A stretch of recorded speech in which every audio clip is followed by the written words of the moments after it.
So dumating na tong tatlong pairs na ngayon ko lang nakuha eh. Dapat last week pa to eh. Tatlong pairs. Brand new naman to lahat. So itong isa Futura na 9.5, brand new. Nakakatakot lang dito sa Futura yung sole niya. Kasi naninilaw. Sakit naman ng ano yan eh. Mga icy sole yung mga translucent. Naninilaw tsaka dumihin. Maganda sa umpisa pero pag nagamit mo na iba lang itsura. Tapos to Blossom. Nakabalot pa ng plastic Yung wrapper niya nasa loob, ayun. Tapos yung resibo nandito din. Sa kabila naman.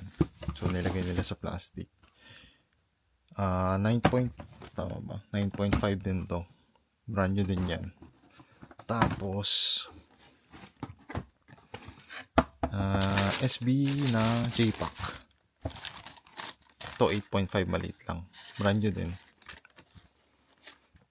So ito yung mababa na value na, mababa na presyo nito eh. Kasi nag-restock eh. Ayan lang.